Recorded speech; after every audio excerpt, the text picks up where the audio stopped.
La acusación constitucional es un procedimiento de control político que ejerce el Parlamento. Nuestra Carta Magna delega en la Comisión Permanente la potestad de poder acusar ante el Congreso a altos funcionarios del Estado en un procedimiento denominado antejuicio político, cuidando que la Constitución política y las leyes se cumplan y respetando el debido proceso. En el programa de hoy vamos a conocer todos los detalles sobre la acusación constitucional. Esto es Parlamento Ciudadano.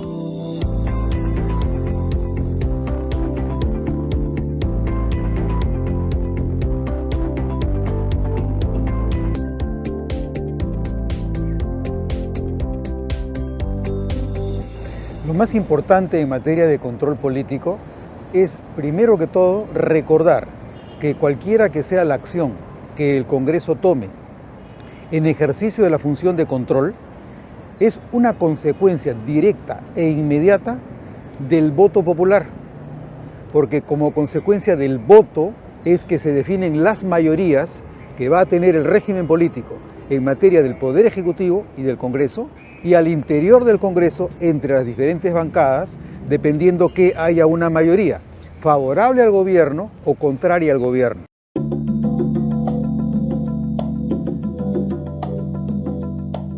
Es un antejuicio político que tienen ciertos funcionarios del Estado, que tienen esta prerrogativa.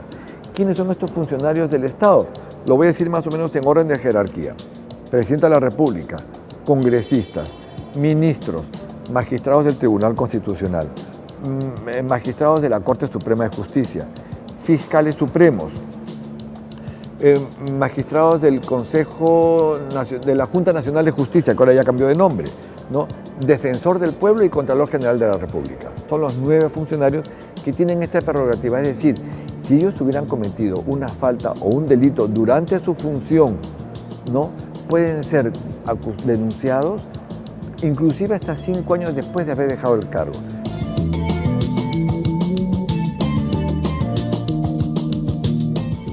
Es un instrumento para poder vivir en sociedad, ¿no? O sea, ese instrumento es aprobado por un ente calificado y de ahí se desprenden una serie de normas que son normas de conducta por una sociedad desde el punto de vista político. Y eso alcanza también a la vida de cada uno de nosotros, porque hay derechos que nos afectan a nosotros como libre tránsito, libertad de pensamiento, propiedad, etcétera, ¿no? O sea, son normas de convivencia de carácter general y que también alcanzan a las personas como tales.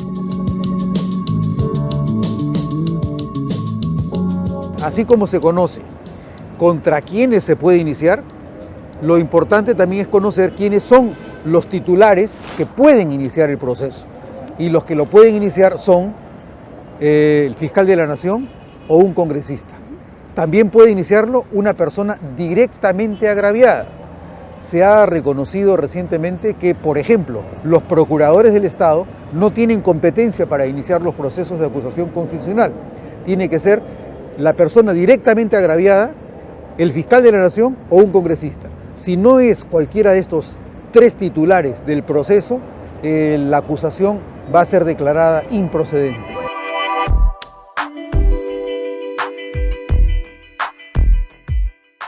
Cuando se trata de una imputación por razones jurídicas, por la comisión de un delito en el ejercicio de la función, el proceso se denomina antejuicio político y el Congreso tiene que examinar los hechos y los tipos delictivos.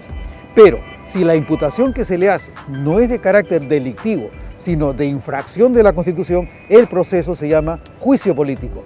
Y lo que resuelva el Congreso en materia de juicio político da como consecuencia a que a ese alto funcionario con la prerrogativa se lo pueda suspender, inhabilitar y destituir en el cargo que detentaba.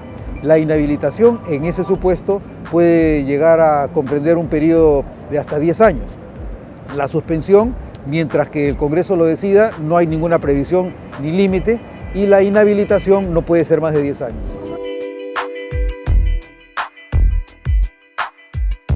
Se hace la denuncia constitucional, la acusación constitucional aquí en el Congreso, tiene que ser fundamentada, obviamente, y pasa por un proceso de calificación, y si se califica, se investiga por un plazo determinado, se presenta el informe, primero a la comisión permanente, porque hay 2 instancias, y si la comisión permanente acusa, recién va a la última instancia, que es el Pleno. Ojo, la permanente puede variar el informe que hizo la Subcomisión de Acusaciones Constitucionales. Igual el Pleno también podría variar lo que aprobó la Comisión Permanente. Ya el Pleno es la última instancia. Más allá del Pleno ya no hay variación de nada, porque ya lo aprobó el Pleno. Se ejecuta la sanción. Y las acusaciones se hacen en base a indicios probados.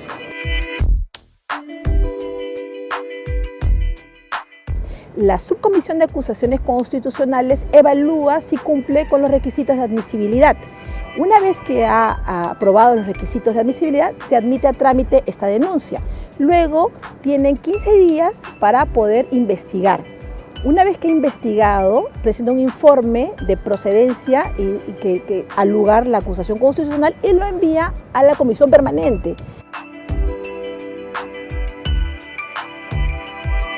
La Comisión Permanente evalúa este informe y si considera que efectivamente hay elementos para asegurar de que el alto funcionario acusado ha cometido algún delito de función, solamente son para delitos de función, no para los delitos comunes. Para los delitos comunes está la justicia ordinaria y se aplica el levantamiento de inmunidad parlamentaria. El informe con contenido acusatorio va a la comisión permanente y si la comisión permanente considera que debe ser acusado el funcionario público, nombra a un grupo o a un congresista que va a ser quien va a acusar a este funcionario ante el Pleno.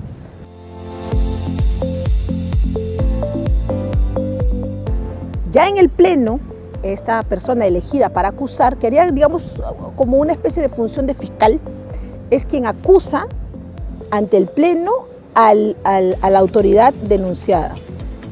El Congreso decide si al lugar o no al lugar la acusación constitucional. Estamos hablando por delito de función, porque existe por delito de función o por infracción a la Constitución. Para la aprobación de una acusación constitucional por delito de función, la votación es más de la mitad del número legal de sus miembros. Y luego se traduce en una resolución legislativa en la que dice al lugar la formación de la acusación constitucional y todo este expediente es enviado a la Fiscalía para que actúe conforme a sus atribuciones. La acusación constitucional por infracción a la Constitución requiere de otra votación mucho más alta que de la votación para una acusación constitucional por delito de función. Es de los 2/3 del número legal de congresistas.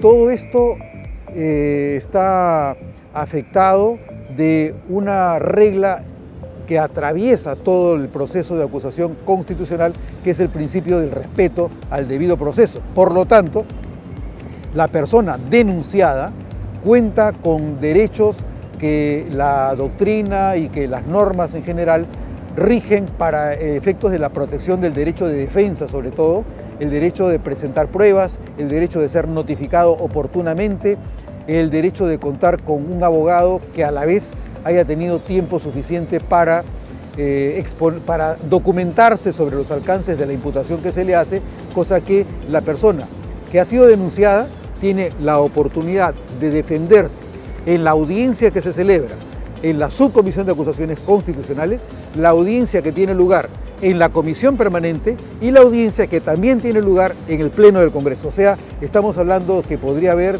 hasta 3 instancias en un proceso de acusación constitucional.